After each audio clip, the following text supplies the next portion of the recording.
this is what I read in the month of December 2024. I'll stop playing coy. I'll show you guys. So, that's what we got. 3 different things. Let's talk about them from like best to worst, I guess, but not like any of these are bad. They were all really great reads, but let's just start with the best thing that I read in the month of December. We've got Friday, book 1, First Day of Christmas, written by Ed Brubaker, art from Martín, and coloring from Muntsa Vicente. So as I'm flipping through, I'll tell you guys a little bit about the story. It's about this girl named Friday Fitzberg and Lancelot Jones, as you guys can see there. Back in the day, Friday and Lancelot were kind of like Sherlock Holmes and Watson, right? So like in their small New England town, they're just going around solving crimes.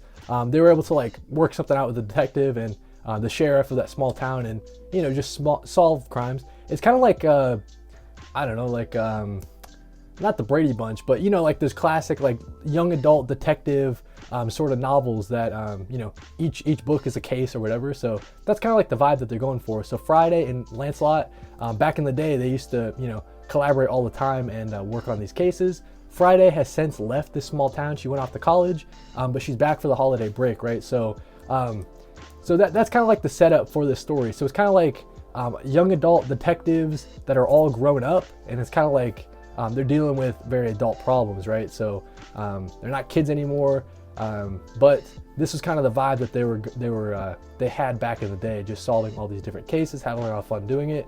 But times change, people change, and all that stuff. So I think that this series is off to a great start. I'm in the middle of book number 2 right now. I chose that as one of my January reads, but definitely recommend Friday. This is an awesome series by Ed Brubaker. You guys know I'm trying to read more Ed Brubaker this year for sure. And if you guys are looking for, it's kind of like a younger adult sort of slant to it, but like I said, they do deal with very adult themes. And I'll tell you guys right now, the way this one ends, it's such a wicked cliffhanger. If you guys read this, you're going to want to pick up book number 2 right away. And then book number 2, man, it is just knocking my socks off right now, dude. Super crazy, super wild, taking a lot of twists that I would never expect. But I'm very, very impressed with this Friday series. Definitely recommend it. If you guys are noticing I don't have a trade near me. Oh, okay, we do. So if you guys are noticing kind of the size of it, it's a little bit smaller than your typical trade. So it's a little bit of like a different format. I know that might turn some people off, but I think this Friday series is off to such a wicked good start. Definitely recommend checking it out. Ed Brubaker written series, so it was probably going to be at least pretty good, right? But yeah, that's the first thing I read in the month of December. Next up, we've got Blankets by Craig Thompson, dude. Very, very glad I read this. This is like a top 10, top 15 series for me of all time. It's kind of like an autobiography graphic novel about this guy. Craig Thompson, it's about him, it's about his life. But back in the day, he, very close with his brother growing up. But then nowadays, maybe he's not so close with his brother anymore. But he's got like this interest in girls. So he does fall in love with a girl, and you kind of see that part of the story. But at the same time, Craig's also dealing with his religion. Like he's not sure he's a really religious person, but he comes from a super religious household.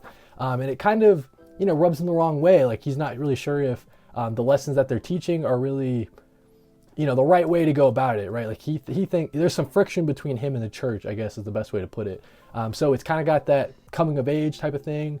He's dealing with this new relationship with this girl. He's dealing with, some complicated things with his family, both with his brother and his super religious and strict parents. And then on top of it all, man, it's just a great story about love. So definitely recommend checking it out. The way it ended, kind of bittersweet the way it ended, but that's a way I feel like a lot of, if you went to high school in the U.S., you'll definitely vibe with this. I think one of the most legendary coming of age stories of all time. It takes place in the Midwest too, so if you guys are around the Midwest area, you might appreciate a lot of the callbacks to this. But yeah, just an excellent story. I think Craig Thompson is just an excellent cartoonist. As I was showing you the art, I wasn't even really getting into like some of his crazier panels, but he really does. That's I can't show that. I can't show that on YouTube, but just some really great like fundamental cartooning style. I really love it. And yeah, I definitely recommend this series. It's available in this kind of 20th anniversary. I think the publisher is Drawn and Quarterly. I think there's a hardcover out there as well, maybe like a little bit older, but Blankets, man. this should be on everybody's to read list or whatever. Definitely recommend that at some point in your life, dude. I think you'll get a lot out of it. Blankets by Craig Thompson. And then finally, last but not least, we had Klaus, Grant Morrison, Dan Mora, the legends, of course. So previously I had read about half of the material included in this. I read it a while ago as part of a Color Break segment, actually, the comic book podcast that I do. But man, as you guys are seeing, man, I flip it through. So probably up until right here, this is about the material that I had read previously.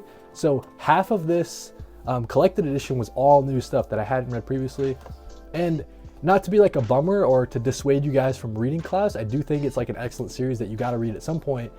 This first half, like this first, trade that they ever did, is definitely the highlight for me. The stuff that comes after, it's not bad. It's just, I really do feel like a lot of them it's like a collection of short stories, and they're all like a little bit too short to give the story room to breathe, give the art room to breathe. I mean, the art's going to be amazing regardless, right? It's Dan Mora. I mean, of course it's going to be awesome, but I just feel like all the stories were just so short, and they're kind of just like right there. I just flipped through like almost the entire that story. But I don't think anything new that I read in the month of December, it never reached the peaks that the first part that I read a while back did. So I do think that the beginning of this is just an all-time classic story, and then everything that comes after, maybe you don't have to read it every Christmas, you know what I'm saying? But definitely this first part is going to be like an all-time, every Christmas read for me is going to be this first bit of Klaus. Second half, not too high on, as to be honest with you guys. It's got a lot of interesting ideas with the Santa Claus mythology and a bunch of other, like folk heroes and that sort of thing. But I don't know, it kind of just left me wanting a lot more, to be honest with you. Especially coming off the first half, which is just like some of the best superhero stuff you can read from Grant Morrison and Dan Mora. The second half was a little bit disappointing, I'm not gonna lie. Felt a little bit rushed at some points, but the stories didn't get enough time to breathe, really. It was just like a one shot, essentially. That's how kind of was like a series of one shots. But that's what I read in the month of December, man. A lot of great stuff. There was also a book that I'll find a place to talk about at some point, but trying to read more, books, words, no pictures. But yeah, that's what I read in the month of December. Pretty good set of reads, man. Definitely recommend all these different things. But yeah, that's what I read. Let's get into some of the things that are coming out in the month of January. The new series, all the new number ones from DC, Marvel, and the indies. Let's get into it.